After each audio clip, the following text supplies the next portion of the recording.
right now. Oh, where we going?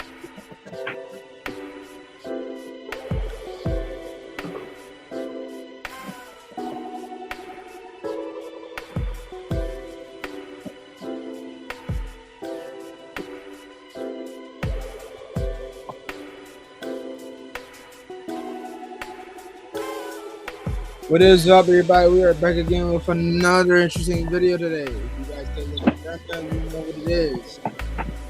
My co-host has a very interesting, subject he wants to talk about. We're going to be if you guys witnessed the last episode, he brought up that he's going to be talking about Oscar Roberston, the late great triple-double king right there. So he's going to be talking about the history of that. So that all the young bucks can know who Oscar Roberston is. My man. But turn your mic up a little bit for me. Just a little bit. There you go. I can't hear you that much. Can you hear me now? But I can hear you, just kind of low. Oh, okay. All right. But before we get started, this is the Basketball Truth and Knowledge. I am your co-host, Aramis. I'm Ray Daniels. And let's get right into it, y'all. All right. So, I know you got stuff you got to do right now, but you wanted to talk about Oscar Robertson, about his, about the true triple-double king, and I want you to like kind of educate me on who he was. Right. So basically, just to give you an overall, Oscar Robertson was, we having this conversation today because we were trying to, give the comparison, that for Oscar Robertson, where being able to do the triple doubles in his career, and then Russell Westbrook has been doing it, which is astonishing. This is a guard. This is not a 7-footer. This is not a Shaq. This is not somebody who plays in the paint, but yet and still very undersized, but, got a big heart and big will and big drive where he's actually going in there contributing in every asset of the game, points, assists, rebounds, etc.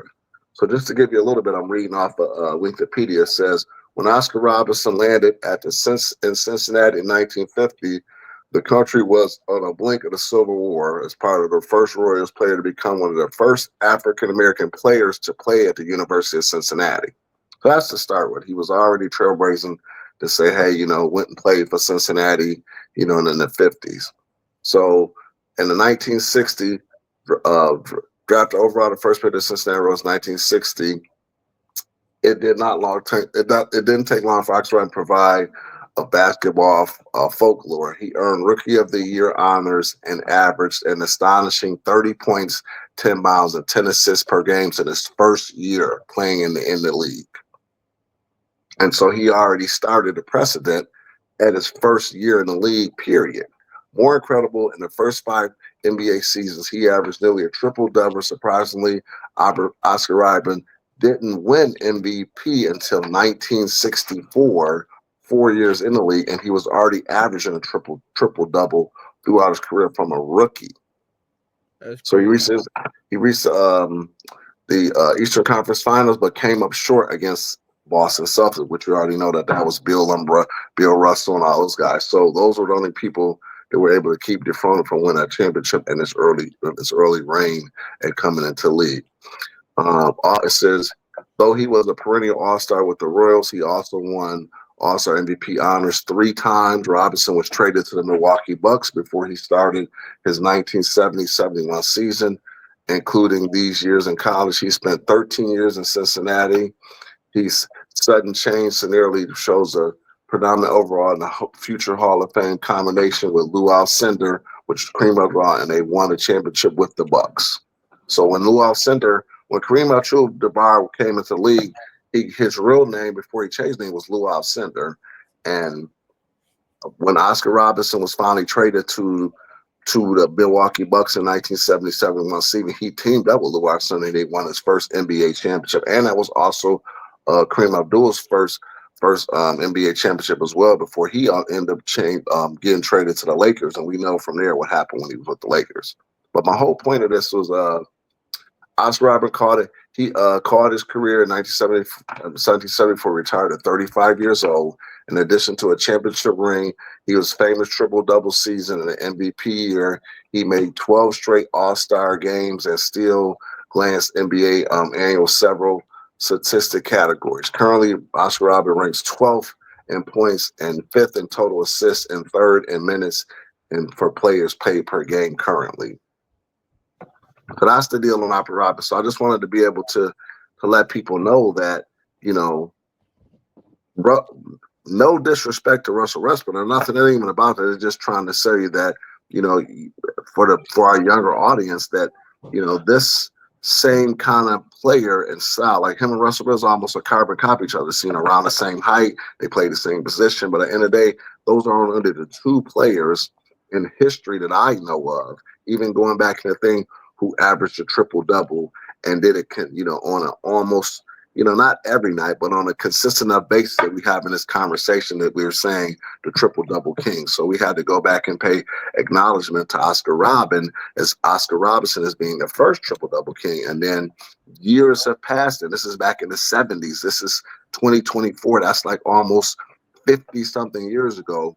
And now we're seeing that feat, you know, that astonishing feat being done again with like Oscar Robertson did, and then you have, you know, it doing currently in today's game. Right. Yeah. Like I've watched Russell since I think I didn't watch him when he was playing for the Supersonics, but I did get a glimpse of him when he was when Supersonics they took their team to Oklahoma and renamed themselves the OKC Thunder. Right. That was when I started getting really close lock on Russell, Right. and just the way how I seen this man be so explosive and just dominant and fast, and like that was a freaking nature right there. I'm like, yo, like who is this kid, man? I'm like, yo, who is this dude? But Well, I then will say like, that Amos, he must have was watching some Oscar Robertson tapes, because no one has did it like Russell Westbrook did it except for Oscar Robertson. right, right. Like when I started seeing his numbers grow, we started seeing him do, you know, I started seeing him average the same amount of points, rebounds, and assists, blocks. You know, like just Mm-hmm. steals, like him doing triple doubles, like the entire like throughout his entire career. And I'm thinking like, and then when I seen the list of triple doubles, I'm seeing I saw Oscar Robertson, and which I had no idea who that was. Right.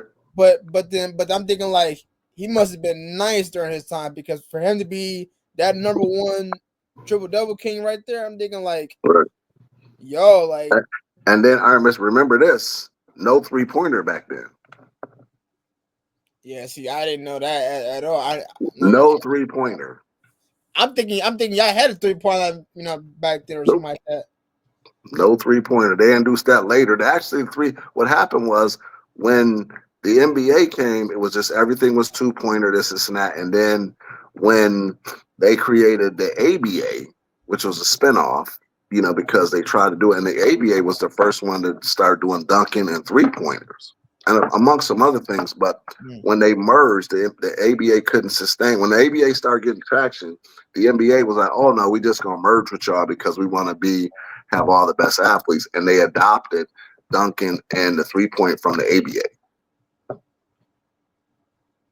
And then they turn around and ban Duncan because Lou Alcindor, who then switched to Kareem Abdul-Jabbar, when he came into the league, he was so dominant because when he was at UCLA, he won 4 championships in a row at UCLA.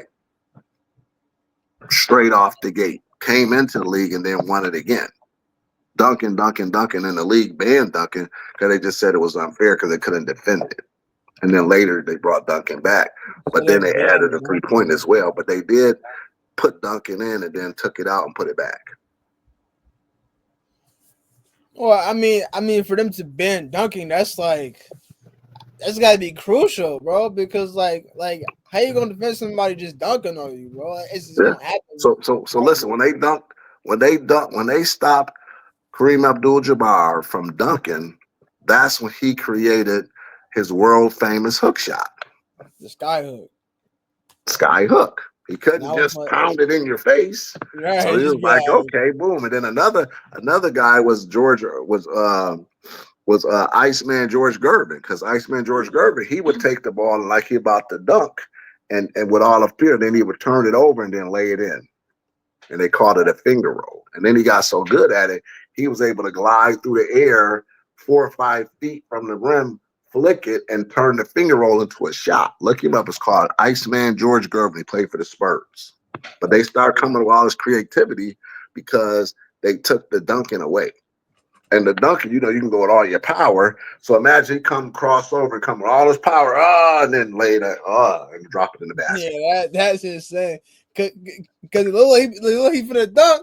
But, oh, not just a little leg, just a little You just finger lay roll. it in. And then they called him, then the Iceman, who had the meanest finger roll was Iceman George Gervin. And again, because they took the dunking out, so people was trying to come with more ways to go power and then turn it into finesse at the last second.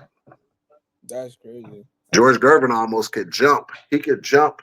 You know how like Michael Jordan and all them jump from the foul line? He would come through, jump from the foul line, holding the ball in the air like he about to dunk it, and then just finger roll it, jumping from the foul line. That's insane. And he like 6'11", 6'10". So you can imagine him with that wingspan and length, and then he in the air like this, and then just flick it high up in the air. You can't do nothing with that. You can't even go get that because You he ain't can't. even holding his hand no more. He'd take it and flick it 3-4 feet in the air, even higher than his apex of his jump, and then flick it into the basket, called a finger roll. That's where the finger roll originated from, George Gervin. Now we know why people are starting to flicker, just start doing Yep, that that now. when they say finger Yeah, roll, look him up. If our fans ought to go look up Iceman George Gervin, smoothest finger roll in the history. Kareem created when they outlawed the dunk for Kareem. He came up with the hook shot and all that kind of stuff. And then just imagine, with all that being said, here you have Oscar Robertson, a 6-foot guy, and he banging in there with the best of them and still playing guard. So you know how you get a rebound. You ever say somebody take a jump shot and it's a long rebound? He's so fast, he cleaning up all those rebounds, and then every once in a while, you got the bigs banging, and you know how sometimes the ball will take an awkward bounce or whatever the case may be, he's soaring in and with hops and going grabbing his rebound. So he was able to, you know, I ain't gonna say when you had Wilt Chamberlain and all these big bros that he was out jumping them, because it wasn't the case, but he was just smart enough and crafty enough to say, hey, his IQ and vision of the ball, where he would see where the ball is going to come off the rim. He was very calculated in that. And then sometimes he can use his speed and jump ahead or jump in or figure out an angle where he could go in and get these rebounds quicker than the bigs. Because you'll think if he's so little, how was he able to out rebound the bigs? But it's all about calculation, timing, knowing where the ball going to come off. And a lot of it's just hustle. Same like Russell Westbrook. Who plays with more high energy than Russell Westbrook right now? When he on the field, it's go time. yeah. I, I feel like I don't think anybody can match what Westbrook does besides himself. I feel like the energy he brings to the game is just I feel like it's unmatched. I know some people are probably gonna say different wise, but please, if you think different, put in the comments, let me know. But as of right now, I think Westbrook right now, his energy and how he plays the game is unmatched. I feel Yeah. like it's gonna be hard to for somebody to beat It that. says Russell Wilson was the first player in NBA history to reach 200 triple doubles. That's what I'm saying. I don't think. I mean, I'm not gonna count out.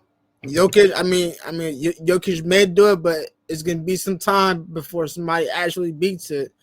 But if no one does, then there you go, man. I don't think It says anybody. Oscar Robertson averaged 30.8 points per game, 12.5 rebounds per game, and 11.4 assists per game, unmatched by any player until Russell Wilson.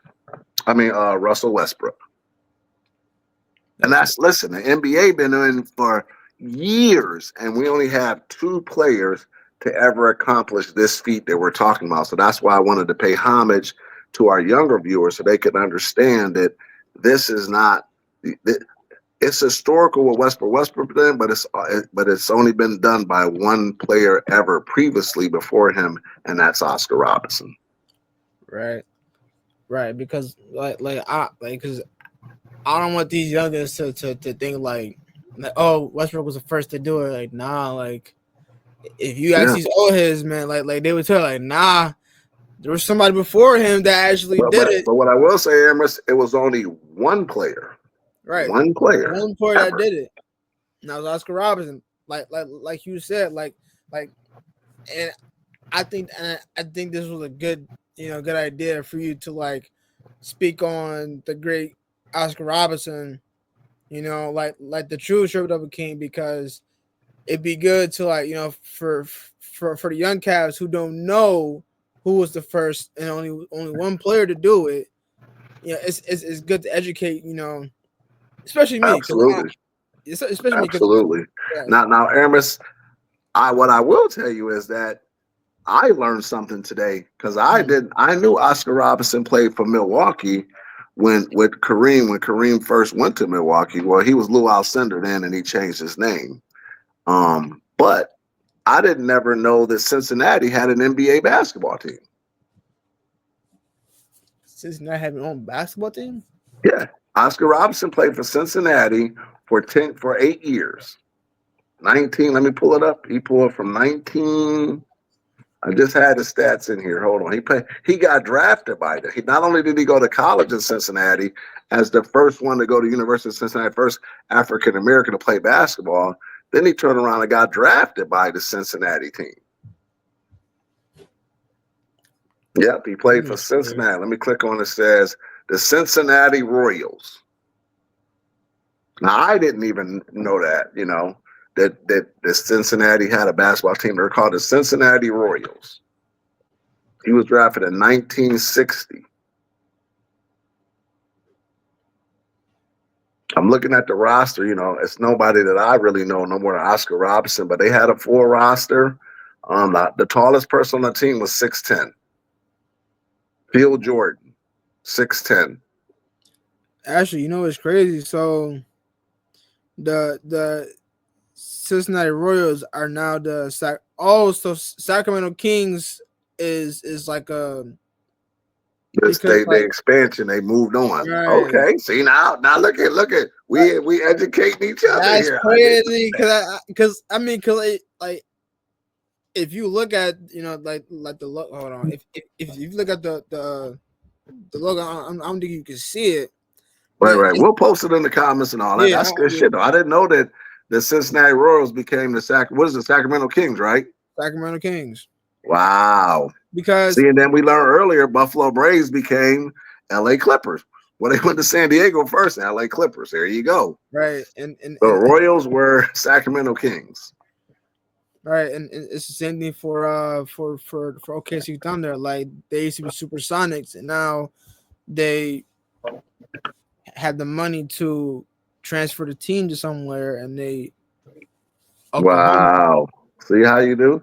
This is why I tell people it's so important to understand to Yeah, it understand is so your important. history because we're both learning, and it doesn't matter what walk of life you're from, old school, new school. We all can show each other and teach each other something. So now we're understanding that the Cincinnati Royals, at some point, whoever owned the team, they decided to move it to a bigger market or whatever the case may be, and they became Sacramento Kings.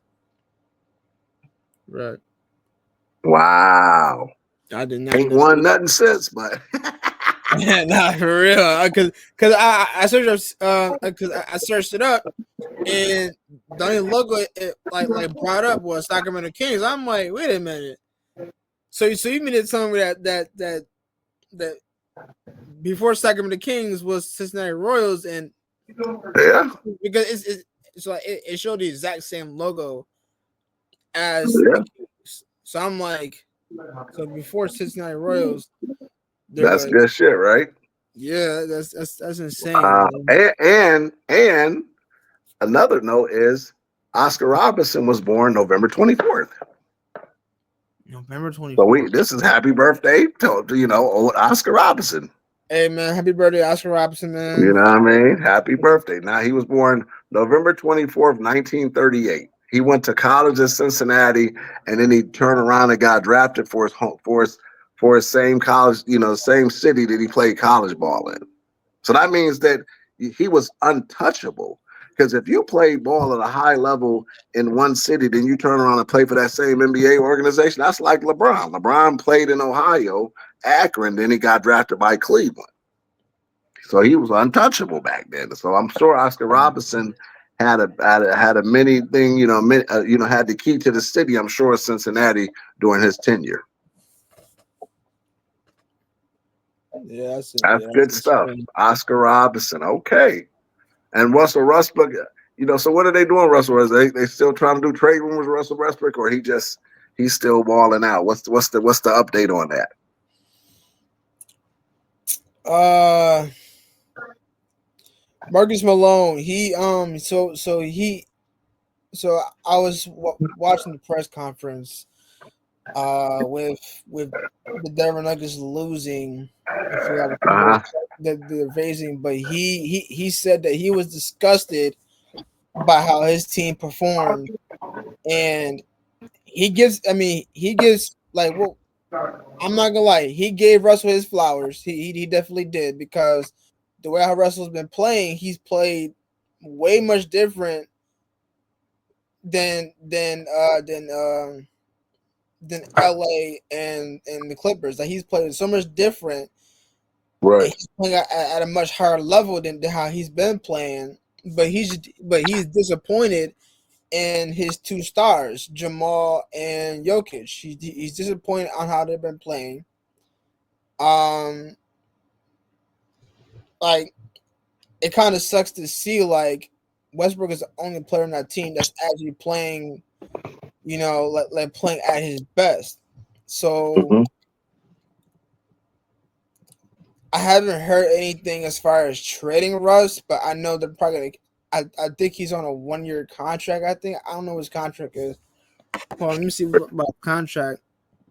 But they're not gonna trade him. It's just the head coach of the Denver Nuggets, Malone. He was kind of like he wasn't having it with his team, like his two biggest star players, Jamal and Jokic. So that just shows you that like they got to step it up, man, because Yeah. because Where did you ever were you able to see where the standings is as far as the end season tournament? Because I know that's still going on, correct? yes, here I got it saved up in my notes. Let me pull that bad boy up. Okay, here it is right here. All right, so right now, if you go to the West Group standings, the West A Rockets is at 3-0. Blazers is 2-1. Minnesota is 2-2. Minnesota got eliminated, by the way. They got eliminated. Clippers is 1-2. Kings 0-3. Kings got eliminated. Spurs is 2-1. OKC is 2-1. Suns is 2-1. Jazz got eliminated. Warriors is 3-0. Mavs is 2-1. Denver is 1-2. Memphis is 1-2. Pelicans got eliminated. And Rockets clinched the in season tournament. So Warriors and Rockets are the only two teams that clinched. So they'll be moving on. Okay. And if you go to the Eastern side, Orlando is 3-0. Knicks is 3-0 because they just beat Charlotte 98-99, and Melo was hurt, so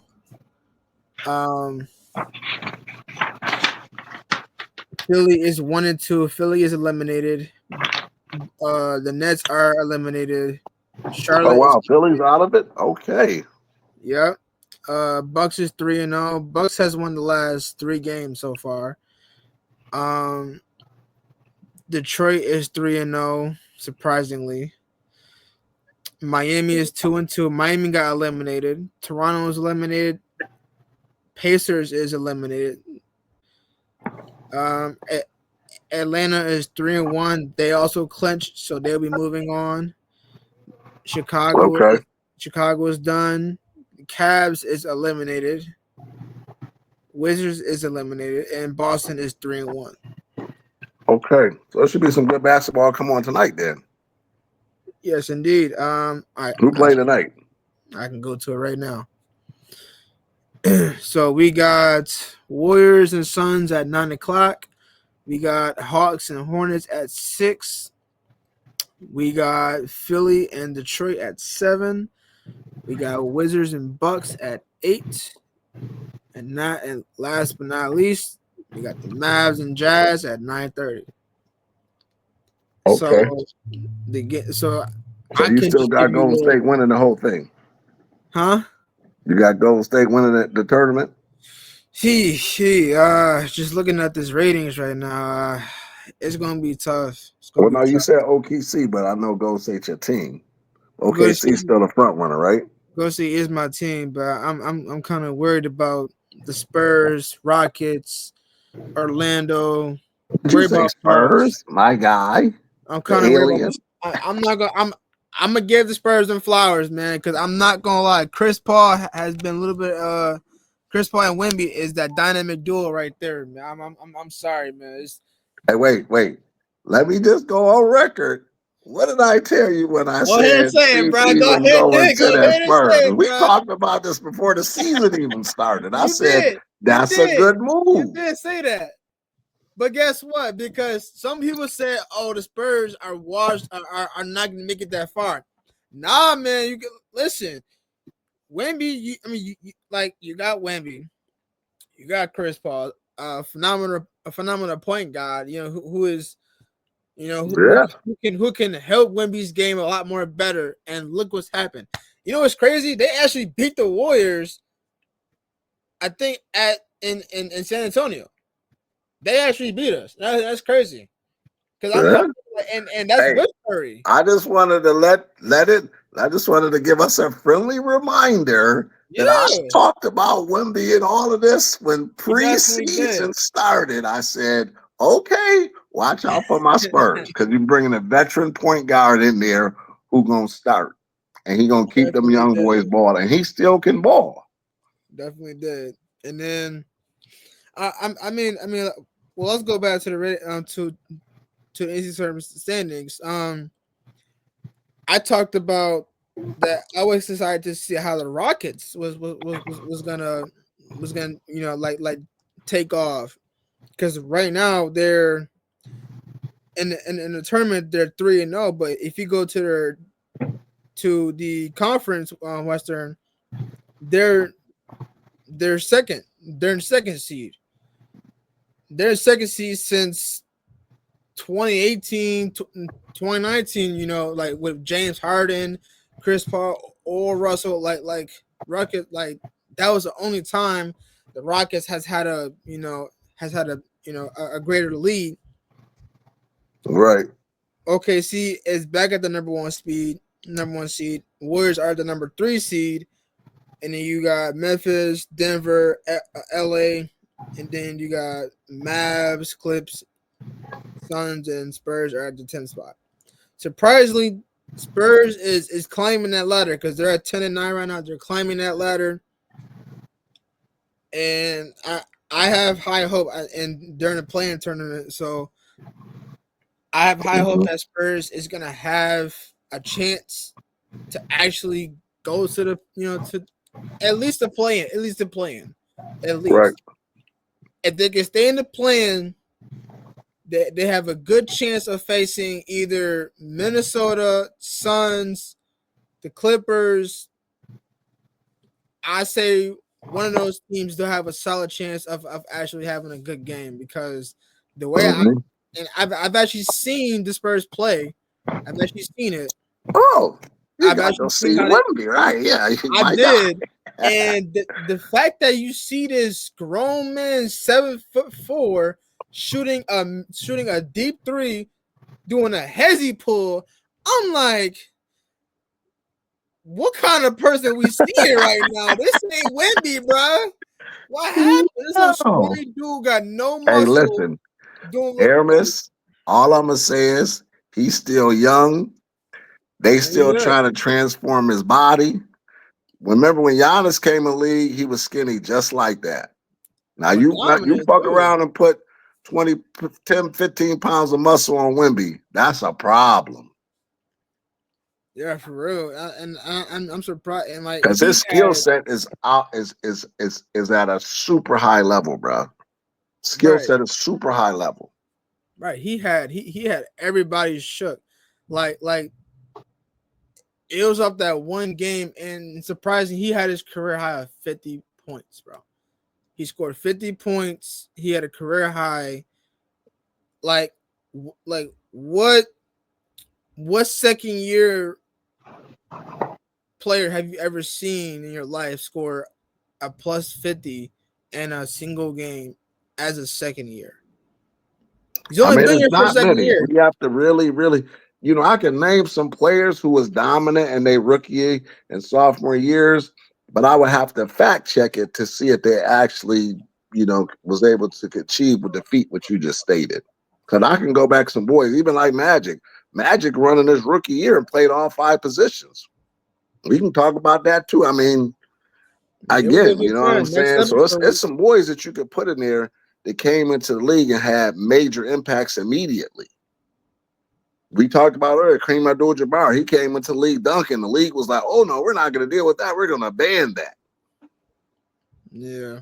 So we could talk about some dominant first-year players like that, but at the end of the day, we're talking about it's 2024, and you're talking about a young guy from France who's amazing.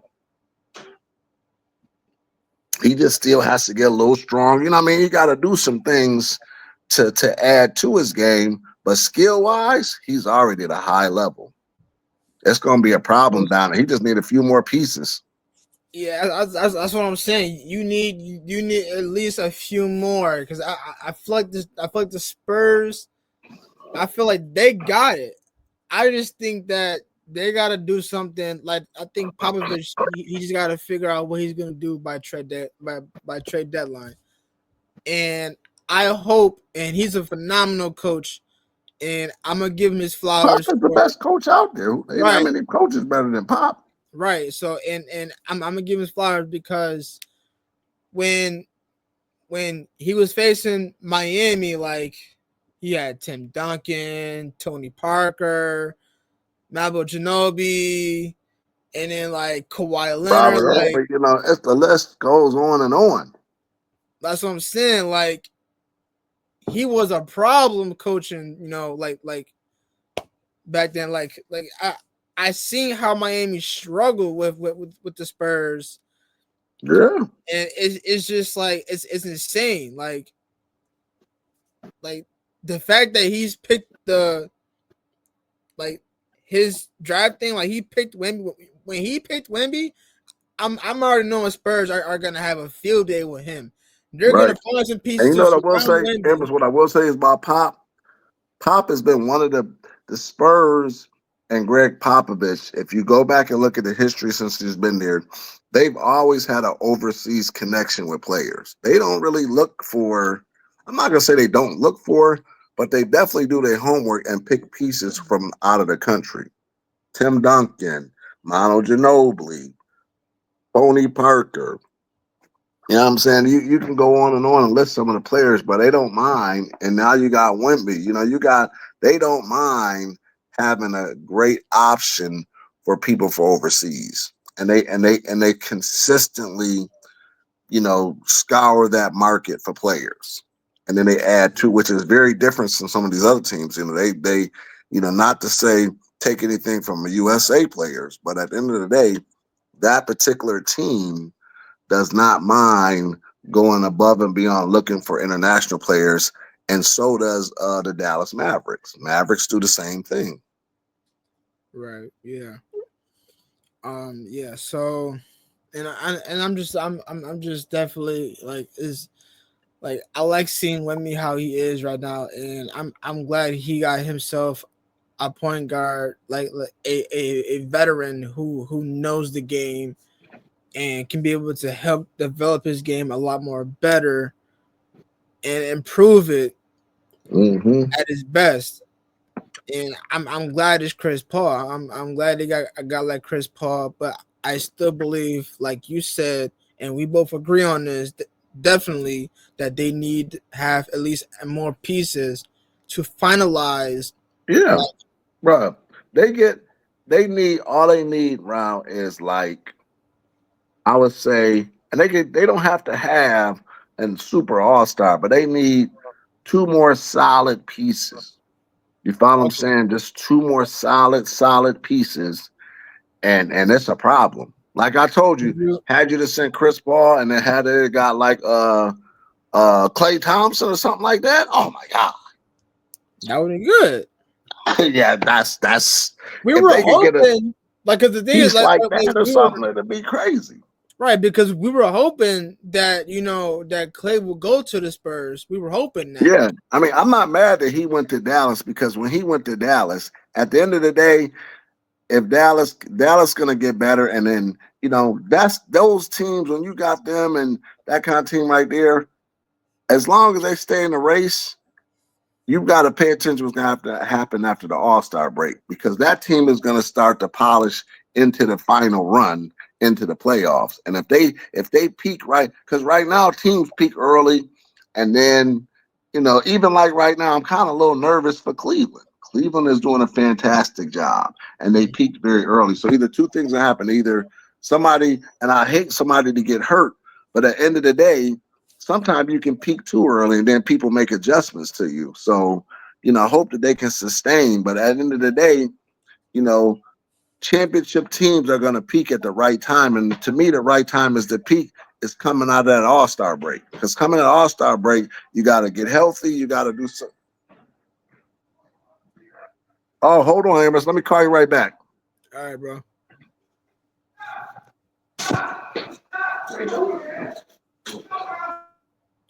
All right, so um, my call is leaving right now. Well, not leaving, but I wanna talk about Trey Young for right now. I'm talking about Trey Young's. So, guys, I've never seen a point guard as far as Trey Young. For the last 5 games, this man was averaging for the last 5 games. He's averaging 16.4 points a game, a 2.2 steals a game. Now look, check this out. I have never really seen this. I mean, I've seen it before, but like this man is averaging 16.2 assists a game, bro. This man had 22 assists. 22 assists. This man Trae Young with 20 points and a career high of 22 assists as the Hawks take down the Cavaliers 134 to 125. Take care of something right now, the emergency in my building. I'm going to have to get back with you and finish it up another time. All right, All all right, right, man, bro. I appreciate it. I'm Ray Daniels, and I'm out. All right, bro. All right, so it's just me for right now. Um, so you guys got a glimpse of the history of Oscar Robertson from my co-host. Hope you guys learn anything new from that. Comment down below what you guys think on that. If you guys want to hear more about the history of the all time greats like MJ, Kareem, like anybody you guys want to know about, I will ask my co-host and see if he agrees to do that. If you guys want that, I can do that. So I'm not gonna be on here for too long. Um, I want to get some of the important things talked about, and then I'm gonna hop off. But I want to go back to Trae Young right now for averaging 16.4 a game, 16.2 assists a game, and 2.2 steals. And that's just been for the last five games he's played. But when he faced the Cavs, he had, hold on, let me go back to it. But when he had 22 assists, let's go back to that. He had 20 points, a career high of 22 assists, as the Hawks take down the Cavaliers 134 to 135 to 124. Right? Now, that is it's insane because like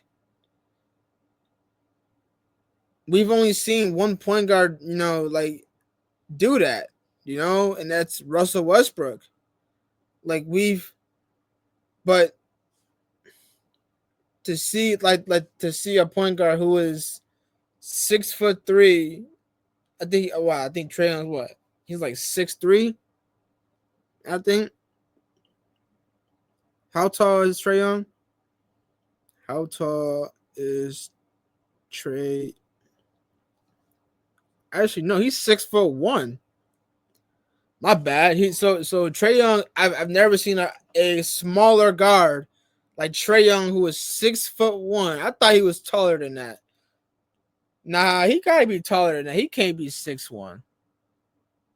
He can't be. Nah, he gotta be six. Nah, he gotta be taller than that. He can't be 6'3". Guys, comment down below if you think Trae Young is actually 6'1". I need to know for sure.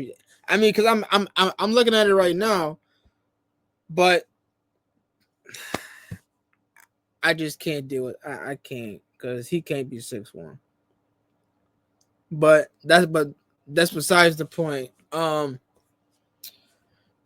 Yeah, I mean, like Russell Westbrook, he was the. I wouldn't say he was the first, but he's the second player. No, he's the first player in this generation of basketball. In his prime, he was averaging those stats, but like the same amount of stats as Trae Young was averaging, but more. He was averaging more of assists, more rebounds, more assists, more blocks, points, scoring, and like he was a bucket. He was a bucket, and he was a train wreck. Like he just couldn't be stopped. So yeah, it's crazy. But I'm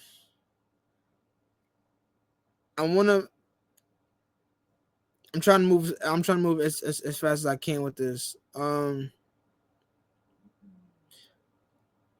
LeBron James, the GOAT himself, is number 2 in all-time career wins.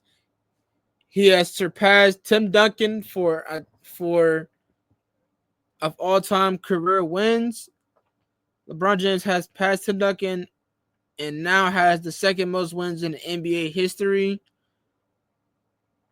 And I can pull it up right now. So Kobe Bryant is top 10. Kobe Bryant has 971 wins. Dirk is at 9 with 985 wins. Derek Fisher, who is at 8 with 1,014 wins. Tony Parker at 7 with 1,021 wins.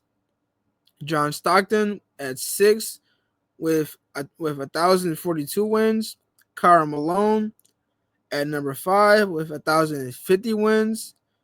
Robert Parrish at number 4 at 1,121 wins.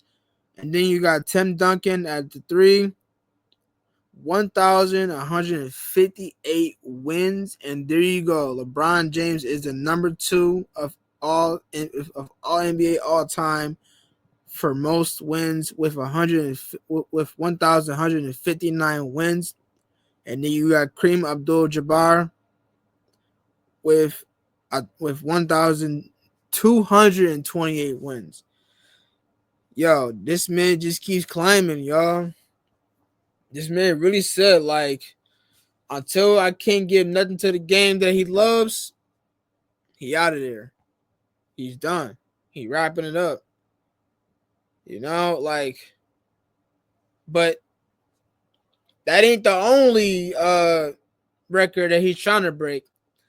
Because right now he's in 7 for all time in threes. He's first in all time in points, and he's fourth in all time in assists. And now he's second in all time in wins. Dog, he's already broke, the all time in points. Like, come on now. Imagine him being like, I mean, he's not gonna beat Curry in all time in threes, but in all time assists, he's definitely probably gonna beat that because he's in fourth. But as far as like all time winnings, he's definitely gonna beat that. 100%, he's gonna beat that. He's got all season to win games. He's definitely gonna beat it. Now, just speaking on all time leaders regular season as far as for 3-pointers made. You got Buddy Hield is now in the is now on the leaderboard for 3-pointers made. He's had 1,983. He's at number 18. He's behind Jason Kidd, Eric Gordon. Kevin Durant is also on there with 2,059. Kyle Lowry is also on there for 2,193. Paul George is also on there for 2,268. He's also behind LeBron James, which LeBron has 2,450. Klay Thompson has 2,531. Dame is in fourth with a 2,655. And then you got James Harden at 2,995. And Steph Curry is at 3,887. Harden is close to beating Curry's record, bro. And look, if Harden beats Curry, I wouldn't be mad because Harden is the second best shooter. Like he's a phenomenal shooter. I just think that Curry is better. Some people might get on my head and be like, "Oh, he's not better than Curry or this and that." Bro, he is better than Curry. Why do you think he's number one seed? No, I'm sorry. No, why do you think he's the number one 3-point shooter in the world, in the league? You know, so it's like, yeah. What else? So I saw this 2 days ago. I haven't heard much from Bronny. I really haven't, but Basketball Forever put this on here. They pulled up his stats from high school, college, with the Lakers, and in the G League. So high school senior, he averaged 4 points. He averaged 14.2 points a game, 5.5 rebounds a game, 2.4 assists a game. If you go to college, he averaged a 4.8, 2.8, and a 2.1 points, rebounds, and assists. His first NBA game, he averaged 7.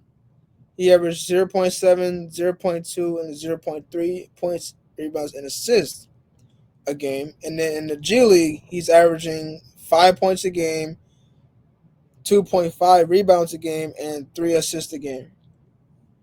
And then they're saying carrying the weight of a legacy isn't hard. I mean, it's hard if it's on Bronny and all the criticism and all the weight that they're putting on this man. It's like, bro, Like, he's just a kid, man. He did the right thing. He's in the G League. He's developing. Let this man develop. Give this man at least 1 or 2 years. I'm sorry, give this man 2 years in the G League. Let him improve, see where he's at. And trust me, LA will be checking in on this man, like sending him to practices, getting him right, and then he'll be good. Speaking of LA has made a changing in their lineup so far. So they made Austin Reeves. They made Austin Reeves a point guard. They made they made they made Christie a shooting guard. They made Don Connect a small forward. They made LeBron a power forward, and they made AD a center. That was the starting lineup when they faced. Let me go to it. Let me go to last night's game. They faced OKC, and then if I go to the box score for LA, their lineup was. Oh, I'm sorry. I'm sorry. So it wasn't Max Christie. It was Austin Reeves. The other connect was at the two. Rui was a small forward. LeBron at the five. 80. No, I'm sorry. So it was Austin Reeves, Dalton Connect, LeBron James, Rui Hachimura, and Davis. That was the starting lineup, and they lost 93 to 101. It was a close game, but they just fell short. They just fell short. Um, when you look at Dalton Connect's numbers off the bench, he was averaging 7.8 points a game, 2.1 rebounds a game. He was averaging 1.1 assist a game. His field goal percentage was a 45.8. His 3-point percentage was a 38.6. His minutes per game was a 18.4. And that was just coming off the bench, right? Now, if you go to the starter, he had a 19.7 points per game, 5.6 rebounds a game, averaging 1 assist a game. His field goal percentage went up to a 55. His 3-point percentage went up to a 48. And his minutes went up to a 33. That is a steal. Lakers got a steal in the draft for Dalton Connect. Like, that's insane. Like, do you understand the stats that I'm reading right now? The only difference right now from him off the bench and as a starter is assist. But it's still close, but still, like, he's had a much better points, much better rebounds, much better field goal percentage, much better 3-point percentage, and a much better minutes per game. That's insane, bro. As a rookie. Like, come on, man. Now, if you look at the MVP ladder, we got some new faces right now. And we got some people moving up the ladder. Now, I'm going to go from 1 to 10. I'm going to go from 1 to 10. So you got Nikola Jokic at the 1 spot. You got Davis at 2. Jason Tatum's at 3. Giannis moved up the ladder. He's now at number 4. You got Shea Gilgeous-Alexander. He's at 5. Curry's at number 6. LeBron's at 7. Mitchell's at 8. De'Aaron Fox is at 9. And LaMelo Ball just entered the MVP ladder. He is now at number 10. Speaking of LaMelo Ball, I have now once brought up LaMelo Ball at all in my channel, and I'm kind of concerned about that. So guess what I'll be doing?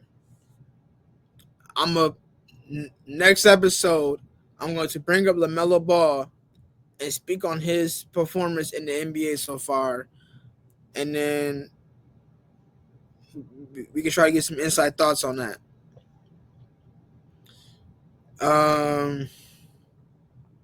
Oh, and also LA is eliminated from the in-season tournament just by losing to OKC. They are eliminated, so they will be no longer in the they are no longer in the in-season tournament.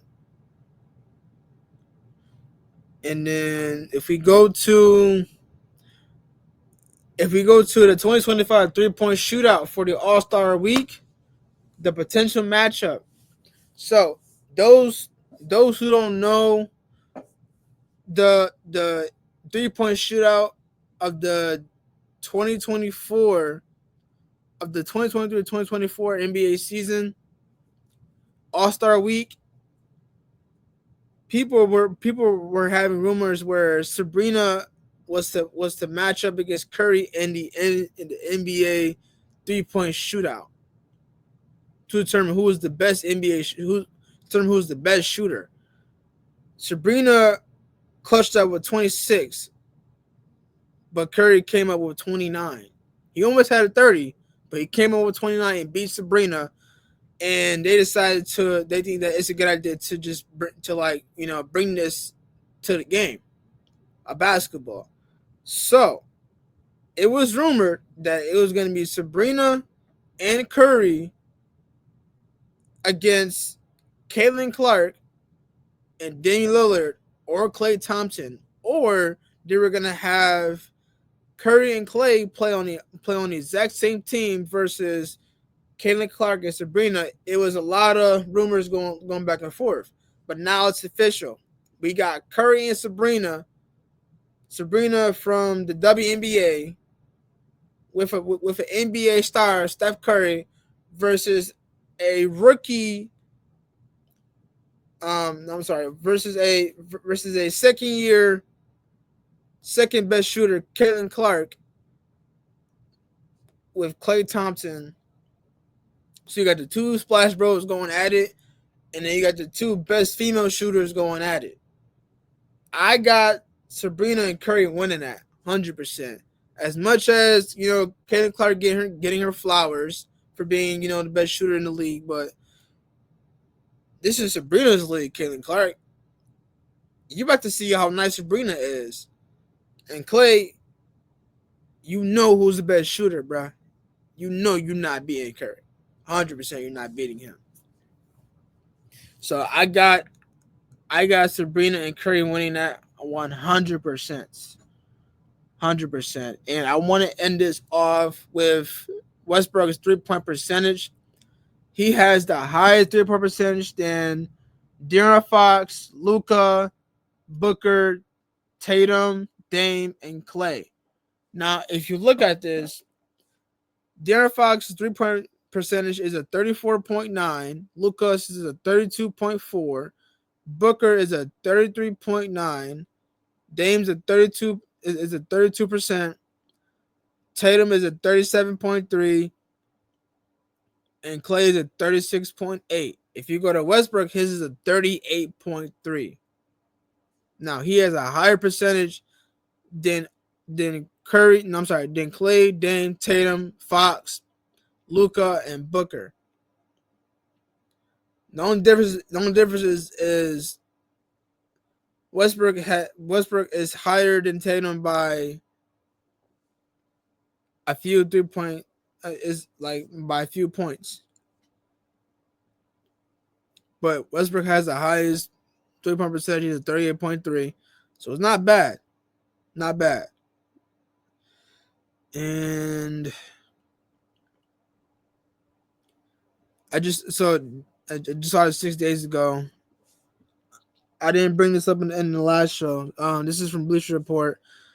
Kawhi Leonard is ineligible for awards this season, so he will be no longer getting awards because Kawhi has officially missed 18 games this season. That will put him under the 65 game requirement for NBA award. So he has to play 65 games in order for him to enter the award where he can require an award.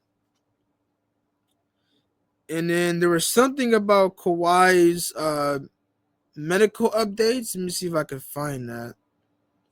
I think I have it saved on my other account. Hold on, let me see if I can find it because they were talking about it. I literally just saw it. Did I not? That's so weird how I don't have it. I don't know. That's weird. But I don't have it apparently. So is there anything else? But once I do find it, I will post it on social media so you guys can look at it. And then I think that's about it. I think that's about it. All right, you guys. It's 5:13. About to put this music on so we can get up out of here, y'all.